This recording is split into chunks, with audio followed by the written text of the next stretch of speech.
बच्चों हम स्टडी करेंगे आज कुछ जनरल टर्म्स के बारे में स्टडी करेंगे। और सबसे पहले हमारे पास टर्म आई है कॉन्टैक्ट फोर्स आई है। कॉन्टैक्ट फोर्स है वो हमारे पास कौन सा फोर्स होता है कि वो फोर्स जो किन्हीं बॉडीज़ के टच से आई। जैसे मैं कह दूँ ये बॉडी टच की और टच करी तो इनके बीच में जो फोर्स आया वो कॉन्टैक्ट फोर्स आया। हम ग्राउंड के ऊपर खड़े हैं, ग्राउंड और हमारी बॉडी के बीच में भी जो फोर्स है वो कॉन्टैक्ट फोर्स है।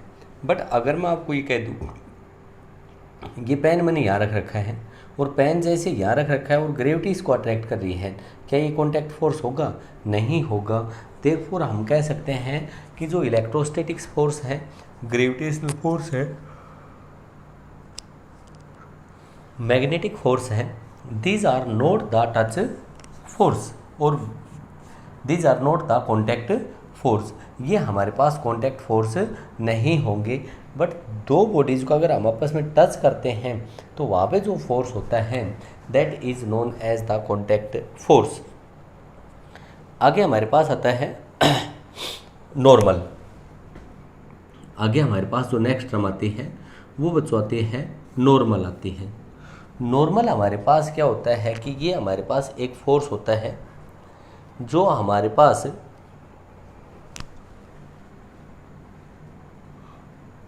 हमेशा एक्ट करेगा परपेंडिकुलर टू द सरफेस।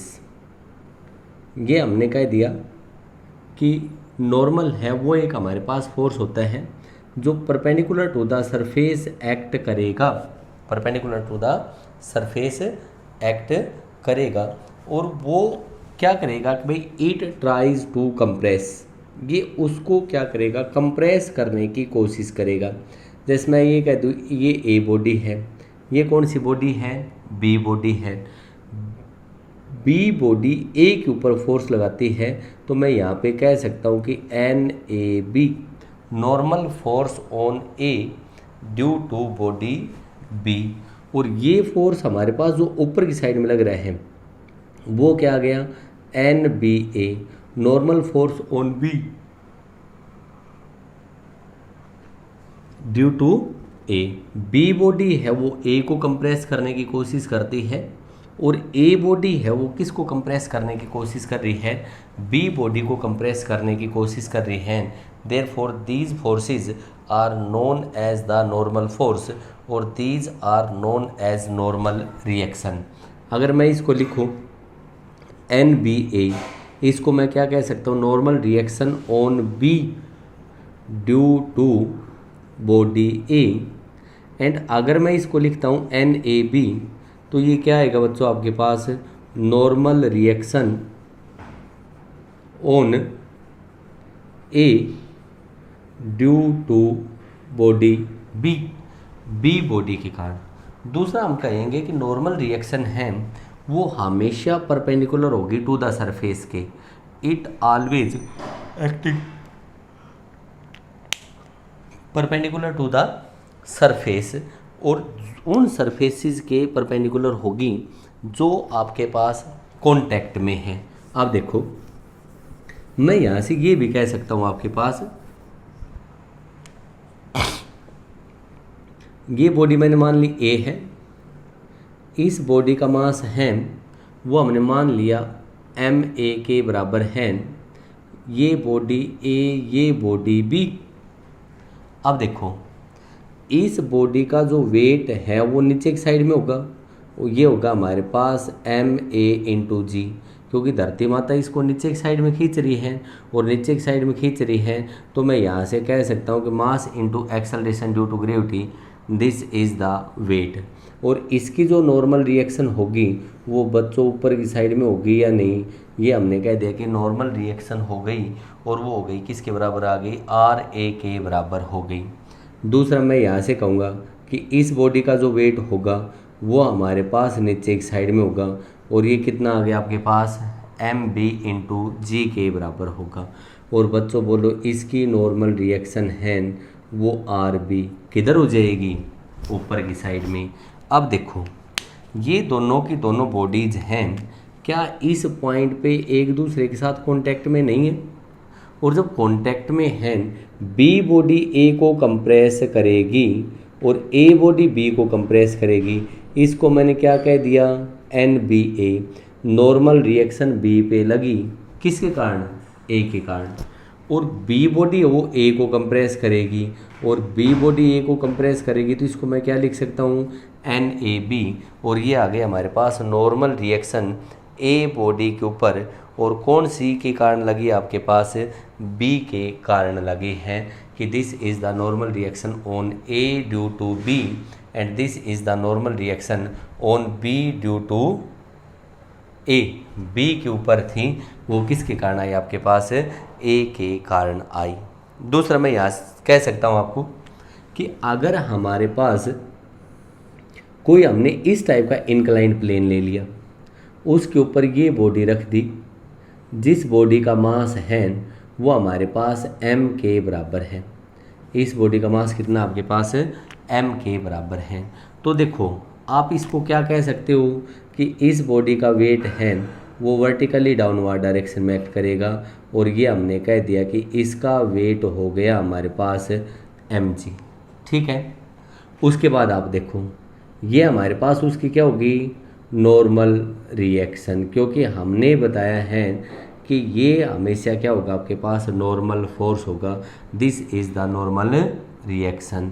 और अगर ये एंगल थीटा है then this angle is also theta, therefore mg का इस साइड में कंपोनेंट होगा mg कोस ऑफ थीटा, और इस साइड में जो कंपोनेंट होगा वो हमारे पास कौन सा कंपोनेंट चला जाएगा, mg साइन ऑफ थीटा हो जाएगा।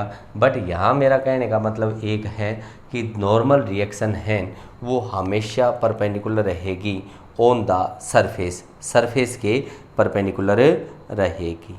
आगे हमारे पास आती है बच्चों नेक्स्ट टेंशन। टेंशन क्या होती है, टेंशन है ये भी हमारे पास एक टाइप का क्या होता है, आपके पास फोर्स होता है, और जो टेंशन है वो हमेशा प्रोड्यूस होती है in strings, it produces always in strings.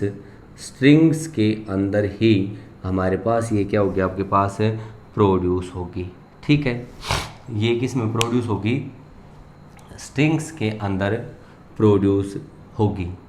जो भी हम स्ट्रिंग लेंगे वो हमारे पास कैसी स्ट्रिंग होगी, it is massless and inextensible.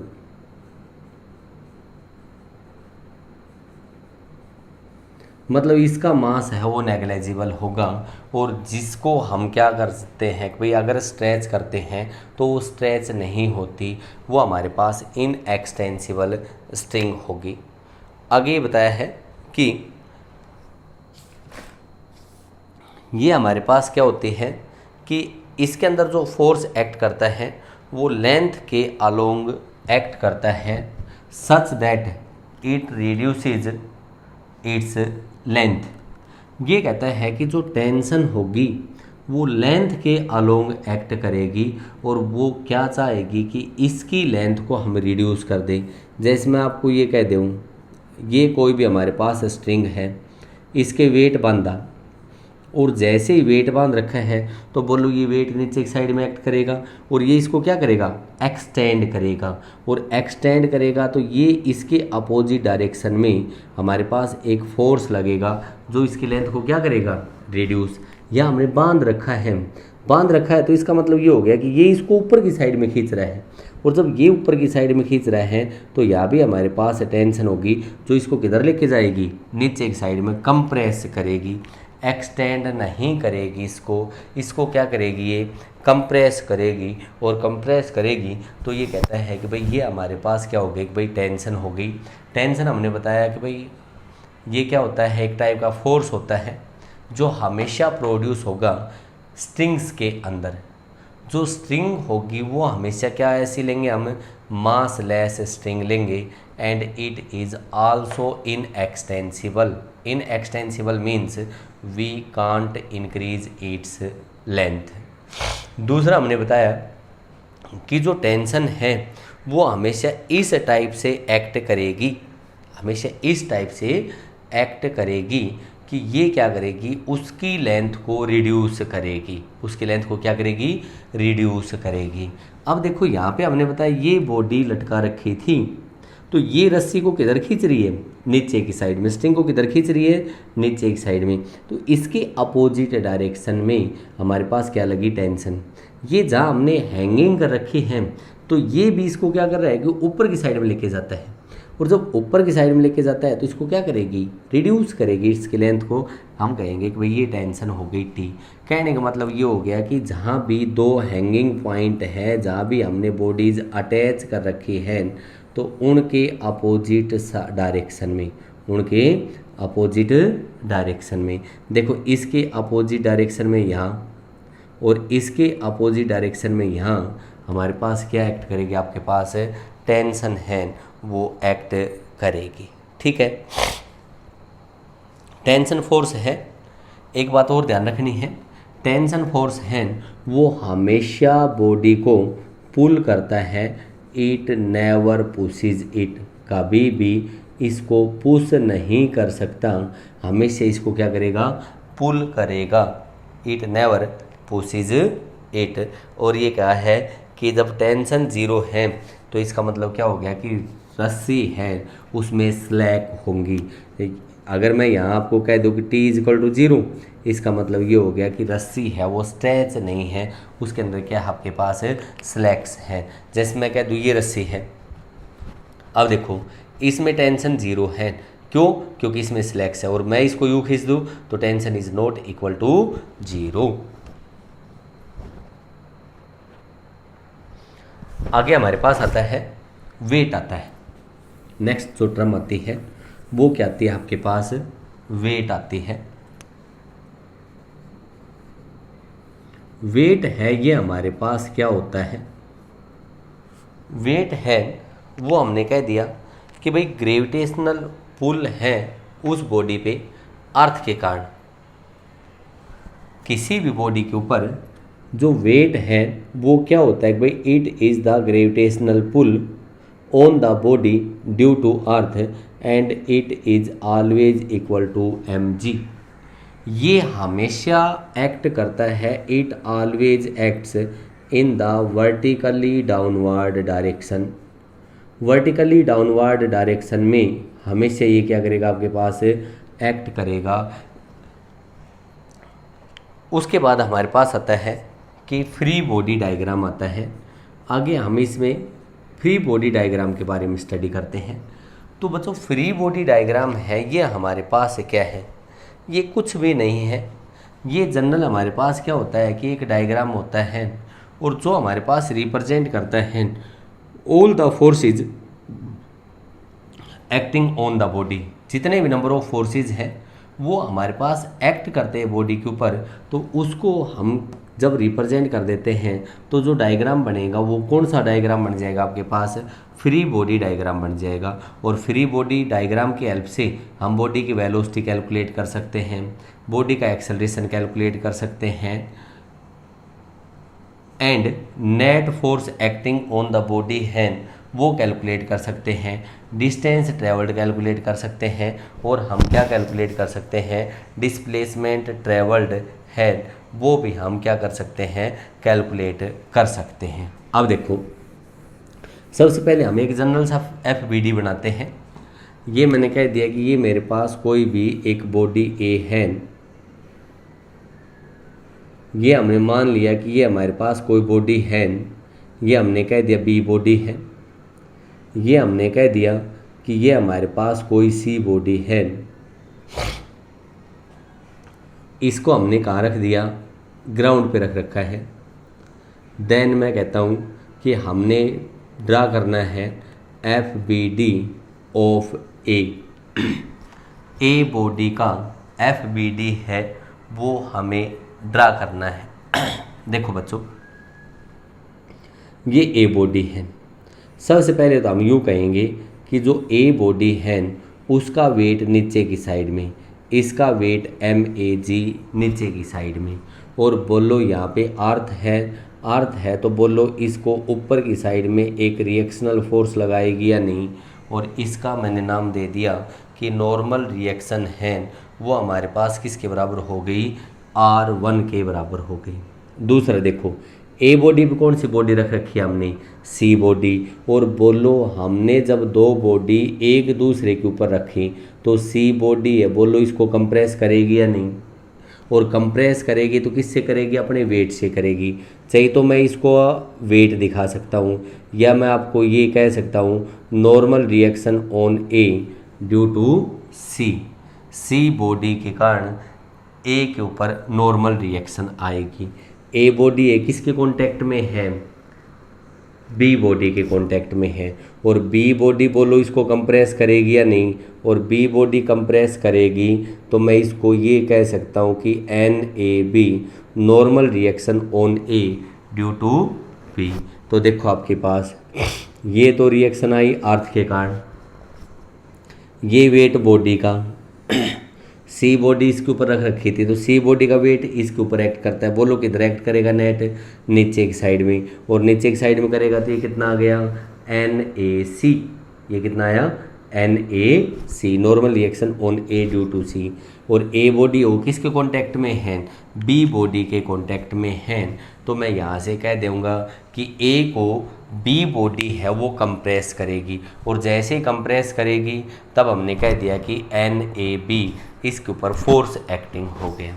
आगे देखो, अगर मैं आपसे यूँ कहूँ कि हमें FBD बी बॉडी का बनाना है, बी बॉडी का बनाना है, बी बॉडी को मैंने अलग निकाल दिया, ये हमारे पास बी बॉडी है।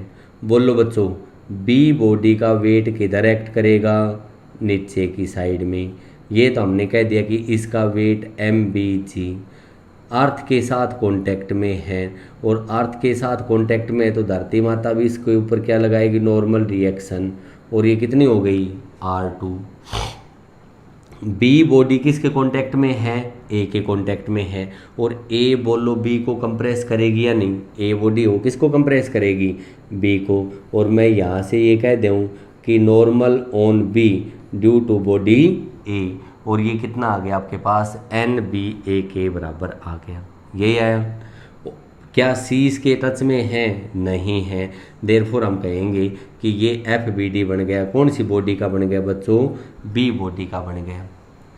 अगर हमें सी बॉडी का कैलकुलेट करना हो FBD, ये सी बॉडी का वेट बोलो किधर एक्ट करेगा, नीचे की साइड में MCG। सी बॉडी किसके कांटेक्ट में है, ए के कांटेक्ट में, इसका मतलब ए बॉडी है वो सी को क्या करेगी, कंप्रेस करेगी, और कंप्रेस करेगी तो इसको मैं लिख दूँ NCA, यही होगा NCA। सी क्या बी के कांटेक्ट में है, नहीं है, और सी पे कौन सा फोर्स लग रहा है, और कोई भी फोर्स नहीं लग रहा, तो ये हमारे पास FBD कौन सी बॉडी का आ गया आपके पास, this is the free body diagram of किसका है आपके पास, सी बॉडी का आ गया। अब देखो दो छोटी सी टर्म और बताते हैं, वो आपको याद रखना है। सबसे पहले यहाँ मैं बताता हूँ आपको cos 37 डिग्री, cos 37 डिग्री है, इसकी वैल्यू हमेशा होती है 4/5, और अगर अपने को कैलकुलेट करनी हो साइन ऑफ 37 डिग्री की तो बच्चों ये किसके बराबर होती है, 3/5 के बराबर होती है। इसी टाइप से अगर मैं आपसे यहाँ बात करता हूँ कि sine of 53 degree, sine 53 degree की वैल्यू है वो हमारे पास कितनी होगी, 4/5। बट अगर हम बात करते हैं कोस ऑफ 53 डिग्री तो इसकी वैल्यू भी हमारे पास कितनी होगी, 3/5 के बराबर होगी। अब देखो मैं कहता हूँ कि मेरे पास ये कोई बॉडी है, इस बॉडी का मास है वो हमने मान लिया कि भाई इट्स मास इज़ 5 kg और 10 kg, आप जितना भी ले हो, ये मान लिया मैंने, इसका मास है वो 5 kg के बराबर है। यहाँ से हमने कह दिया कि इस बॉडी के ऊपर एक फोर्स है वो हमारे पास एक्ट करता है, और फोर्स हमने मान लिया कि this force is 20 newton and it is acting at an angle of 37 degree with the horizontal. Then find the acceleration and normal reaction, हमें फाइंड आउट करना है एक्सेलरेशन एंड नॉर्मल रिएक्शन। ये दो टर्म्स हैं वो हमें कैलकुलेट करनी है इसकी। देखो भाई, इस बॉडी का एफ बी डी बनाएंगे। सबसे पहले मैं आपको कहूँगा कि बॉडी है, इसका वेट नीचे की साइड में होगा, वेट होगा M G is equal to 5 into 10, this is equal to 50 newton के बराबर हो गया। और जो नॉर्मल रिएक्शन होगी वो बोलो हमारे पास आर इधर होगी या नहीं होगी। आगे देखो, ये 20 न्यूटन है, इसका इस साइड में कंपोनेंट करो, इधर फोर्स चला गया 20 कोस ऑफ 37 डिग्री, और कोस 37 की वैल्यू कितनी बताई 4/5, तो ये आ गया 20 इंटू 4/5, 5 4 जा, दैट इज़ हमने कह दिया कि इस डायरेक्शन में फोर्स है वो 16 न्यूटन है। इसका दूसरा कंपोनेंट करो, बोलो दूसरा कंपोनेंट वर्टिकली डाउनवर्ड डायरेक्शन में होगा, और जब ये वर्टिकली डाउनवर्ड डायरेक्शन में होगा तो मैं कहूँगा कि ये जो कंपोनेंट आएगा वो आएगा 20 साइन ऑफ 37 डिग्री, साइन 37 3/5, और ये आया 20 इंटू 3/5, 5 4 जा 20, और ये हमारे पास कितना है आपके पास है 12 न्यूटन के बराबर आ गया। यही आया। यहाँ से देखो बच्चों, ये हमने कह दिया कि ये हमारे पास ग्राउंड है, ठीक है। ये हमने कह दिया कि ये हमारे पास कोई भी बॉडी थी जिसका मास था वो 5 kg था। अब बच्चों आप यहाँ से देखो, इस बॉडी का जो मास था वो किसके बराबर बताया था हमने 5 kg के बराबर बताया है। अब देखो, इसका वेट नीचे की साइड में 50 न्यूटन, एक तो ये फोर्स है, ऊपर की साइड में नॉर्मल रिएक्शन, सही है। ये वाला जो इसके अलोंग फोर्स एक्ट करता है वो बोलो कितना है आपके पास 16 न्यूटन, और जो वर्टिकली डाउनवर्ड डायरेक्शन में इधर फोर्स जा रहे हैं वो कितना जा रहा है आपके पास 12 न्यूटन के बराबर जा रहे हैं। यही है। अब देखो, ना तो नीचे से ऊपर जा रही ना ऊपर से नीचे जा रही, इसका मतलब वर्टिकल डायरेक्शन में तो इक्विलिब्रियम स्टेट में होगी, और इक्विलिब्रियम स्टेट में तभी होगी जब आर है वो 50 + 12 के बराबर हो। R is equal to 62 newton के बराबर आ गया। नॉर्मल रिएक्शन है वो हमारे पास आया 62 न्यूटन के बराबर आ गया। आगे देखो, ये जो 16 न्यूटन है यही तो इसको आगे की साइड में लेके जा रहे हैं। यहाँ से लगा दो F is equal to M A is equal to F/m, 16/5 metre पर सेकेंड स्क्वायर के बराबर आ गया। ये हमारे पास इसका क्या आ गया आपके पास एक्सेलरेशन आ गया, ठीक है। आगे देखो, एक एग्जांपल और देखो। हमने मान लिया ऐसा इक्वेशन है कि हमारे पास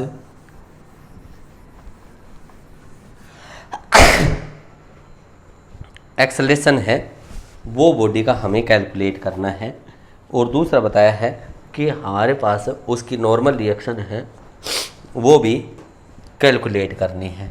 कोई भी डायग्राम बना सकते हैं हम।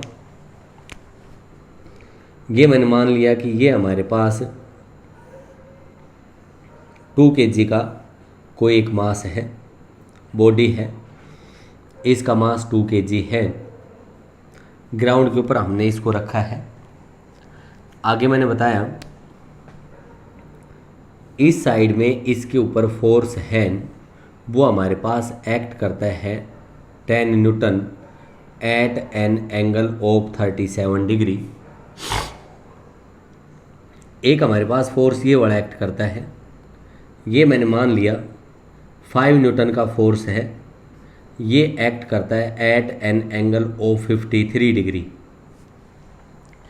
एक 37 डिग्री पे और एक 53 डिग्री पे एक्ट करता है एज शोन। अगेन वही कैलकुलेट करना है। एक तो हमें कैलकुलेट करना है एक्सेलरेशन ऑफ द बॉडी, और दूसरा हमें कैलकुलेट करना है नॉर्मल रिएक्शन। हमें दूसरा क्या कैलकुलेट करना है, नॉर्मल रिएक्शन है वो कैलकुलेट करना है। ये दो टर्म्स हैं वो कैलकुलेट करनी है बच्चों। अब देखो इसमें नॉर्मल रिएक्शन कैलकुलेट करनी थी और एक्सेलरेशन। आप देखो भाई इस एफ का कंपोनेंट करो, इधर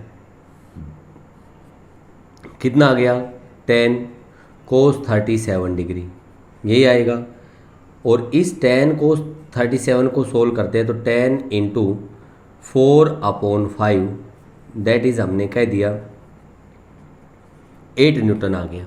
ठीक है, इसका इस साइड में जो वर्टिकल डायरेक्शन में कंपोनेंट आएगा वो हमारे पास कितना आया, ये आया हमारे पास 10 साइन ऑफ 37 डिग्री। साइन 37 की वैल्यू 3/5, तो इसको सोल्व करोगे तो 10 इंटू 3/5, 5 2 ज़ा 10, और ये कितने न्यूटन आ गया आपके पास 6 न्यूटन के बराबर आ गया। इस 5 न्यूटन का इधर कंपोनेंट करो, बोलो कितना चला गया 5 कोस 53, कोस 53 होता है 3/5, 5 से 5 कैंसिल आउट हो गया। इस डायरेक्शन में कितना फोर्स हो गया 3 न्यूटन, और इस डायरेक्शन में हम इसका कंपोनेंट करेंगे तो ये हमारे पास कितना आएगा, ये आ गया हमारे पास 5 साइन ऑफ 53, और साइन 53 की होती है वैल्यू 4/5, और ये वर्टिकल डायरेक्शन में फोर्स आ गया हमारे पास 4 न्यूटन के बराबर आ गया। FBD बना ली इस बॉडी का। वेट नीचे एक साइड में mg 2 into 10 20 Newton. Normal reaction ऊपर की साइड में R बना हुआ FBD। यहाँ से हम कहेंगे ये कितना हो गया 20 न्यूटन। ये बच्चों कितना हो गया आपके पास R। यहाँ देखो वर्टिकल डायरेक्शन में कितना फोर्स आ रहा था 6 न्यूटन, यही आ रहा था। हॉरिजेंटली कितना जा रहा था 8 न्यूटन, यही था। इसका देखो हॉरिजेंटल डायरेक्शन में कितना फोर्स गया 3 न्यूटन, वर्टिकल में कितना गया 4 न्यूटन, यही है। कर दो इसको, इक्विलिब्रियम स्टेट में है। R is equal to 6 + 20 + 4, 6 + 20 + 4 is equal to 30 Newton के बराबर आ गया नॉर्मल रिएक्शन 30 न्यूटन। आगे आओ, इधर हमारे पास 8 न्यूटन, इधर 3 न्यूटन। देखियो इधर तो बताया 8 न्यूटन, इधर बताया 3 न्यूटन। बोलो नेट फोर्स इस साइड में कितना 5 न्यूटन। A निकालना है, A is equal to F/m is equal to 2.5 metre पर सेकेंड स्क्वायर के बराबर होगा।